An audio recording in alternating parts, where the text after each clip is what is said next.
નમસ્કાર.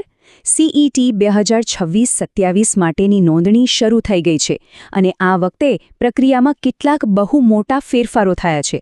એટલે જો કોઈ અરજી કરી રહ્યું હોય તો આ માહિતી તેમના માટે ખૂબ જ જરૂરી છે. ચાલો દરેક સ્ટેપને બરાબર સમજી લઈએ. તો સૌથી મોટા સમાચાર એ છે કે CET રજિસ્ટ્રેશન માટેનું પોર્ટલ હવે લાઈવ છે. પણ હા, એક મિનિટ.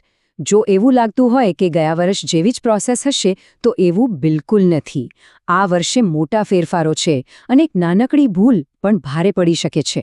અને આ રહ્યો એ સૌથી મોટો ફેરફાર. પેલી જૂની GSV ગુજરાત વેબસાઇટ હતી ને, એને હવે ભૂલી જ જાઓ. આ વર્ષે બધું જ રજિસ્ટ્રેશન ફક્ત અને ફક્ત નવા ગુજરાત VSK પોર્ટલ પર જ થશે. આ વાત ખાસ નોંધી લેજો. સારું, તો આજના વિશ્લેષણમાં આપણે શું જોવાના છીએ? રજિસ્ટ્રેશન શરૂ થયું છે એનાથી લઈને સરકારી અને પ્રાઇવેટ સ્કૂલના નિયમો, ફોર્મ ભરવાની આખી પ્રોસેસ, કયા ડોક્યુમેન્ટ્સ જોઈશે અને છેલ્લે કેટલીક એવી ચેતવણીઓ જેને કોઈપણ સંજોગોમાં નજરઅંદાજ ન કરી શકાય. તો સૌથી પહેલો અને સૌથી ગૂંચવણભર્યો સવાલ કે ભાઈ, આ રજિસ્ટ્રેશન કરવાનું છે કોણે? વાલીઓએ કે પછી શાળાએ? વેલ, એનો આધાર એ વાત પર છે કે વિદ્યાર્થી સરકારી શાળામાં છે કે ખાનગી શાળામાં. અહીંયા જ બધી ગૂંચવણનો અંત આવે છે. જુઓ, જો વિદ્યાર્થી સરકારી કે ગ્રાન્ટેડ શાળામાં ભણતા હોય તો વાલીઓએ કોઈ જ ચિંતા કરવાની નથી. બધી જ જવાબદારી શાળાના આચાર્યની રહેશે. પણ જો વિદ્યાર્થી પ્રાઇવેટ સ્કૂલમાં હોય તો રજિસ્ટ્રેશનની પૂરેપૂરી જવાબદારી વાલીની અને વિદ્યાર્થીની પોતાની રહેશે. ઓકે, તો હવે એ સમજાઈ ગયું કે કોણે રજિસ્ટ્રેશન કરવાનું છે. હવે એ જોઈએ કે કરવાનું કેવી રીતે છે. ચાલો આખી પ્રોસેસને સ્ટેપ બાય સ્ટેપ સમજીએ. આ એડ્રેસને બરાબર મગજમાં બેસાડી લેજો. gujarat20k.org. બસ આ જ સાચી વેબસાઇટ છે. ભૂલથી પણ કોઈ જૂની કે બીજી કોઈ લિંક પર જવાની ભૂલ ન કરતા. વેબસાઇટ ખોલશો એટલે સીધા વિદ્યાર્થી નોંધણી પર જ જવાનું છે. ત્યાં બે રસ્તા દેખાશે. સ્કૂલના પ્રકાર પ્રમાણે સાચો વિકલ્પ પસંદ કરવાનો રહેશે. સરકારી શાળા માટે પ્રિન્સિપલ લોગિનનો ઉપયોગ થશે અને પ્રાઇવેટ સ્કૂલના વિદ્યાર્થીઓ માટે અલગથી લિંક આપેલી હશે. અને હવે ફોર્મ ભરતા પહેલા એકદમ અટકી જવાનું છે. કેમ? કારણ કે તમારી ઘણી વિગતો જેવી કે નામ, જન્મ તારીખ, કેટેગરી આ બધું કદાચ પહેલેથી જ ભરેલું આવશે.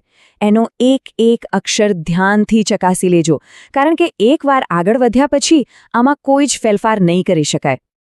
આ વાતને જરાય હળવાશથી ન લેતા.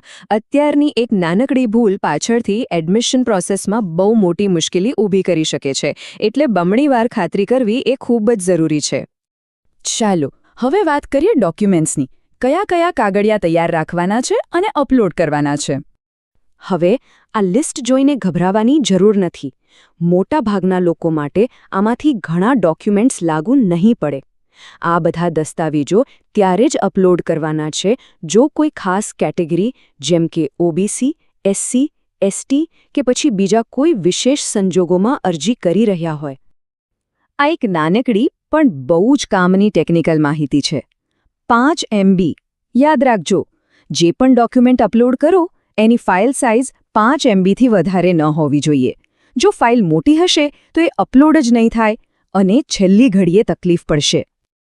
આ વર્ષે આ એક નવી વસ્તુ ઉમેરાઈ છે, ડોમિસાઇલ સર્ટિફિકેટ. સિમ્પલ ભાષામાં કહીએ તો રહેઠાણનો પુરાવો. પોર્ટલ પર ડ્રોપડાઉન મેનુમાંથી પોતાનો જિલ્લો, તાલુકો અને ગામ પસંદ કરીને એનો જે પુરાવો હોય એ અપલોડ કરવાનો રહેશે. ઓકે, હવે આપણે આખી પ્રક્રિયાના લગભગ છેલ્લા અને સૌથી અગત્યના સ્ટેજ પર છીએ. આ એ સ્ટેપ્સ છે જેમાં ભૂલ કરવાની કોઈ જ ગુંજાઈશ નથી. બધી વિગતો ભર્યા પછી વાલીનો મોબાઈલ નંબર નાખીને OTP વેરીફાઈ કરવાનો રહેશે અને પછી આવશે સૌથી ક્રિટિકલ પાર્ટ, પાસવર્ડ. જે પણ પાસવર્ડ બનાવો એને ક્યાંક લખી લેજો. હું ફરીથી કહું છું, લખીને સાચવી લેજો. કેમ? એનું કારણ પણ બહુ ગંભીર છે. કારણ કે, અને આ વાતની ગાંઠ બાંધી લેજો, છેલ્લા 3 વર્ષથી આ પોર્ટલ પર ફર્ગેટ પાસવર્ડ એટલે કે પાસવર્ડ ભૂલી ગયાનો કોઈ જ ઓપ્શન નથી. જો પાસવર્ડ ભૂલી ગયા તો લોગિન નહીં કરી શકાય અને પરિણામ ચોઇસ ફિલિંગ જેવી સૌથી મહત્વપૂર્ણ પ્રક્રિયામાંથી બહાર થઈ જવાય. એટલે પાસવર્ડ કોઈ પણ હિસાબે ગુમાવવાનો નથી. અને અંતિમ ચેતવણી, સબમિટ બટન એ ફાઇનલ છે. એ પોઈન્ટ ઓફ નો રિટર્ન છે. એ દબાવ્યા પછી તમે એક અક્ષર પણ બદલી નહીં શકો. બધું જ લોક થઈ જશે.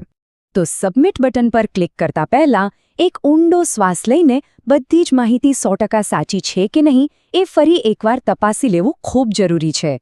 આ 5 મિનિટની સાવચેતી ભવિષ્યની મોટી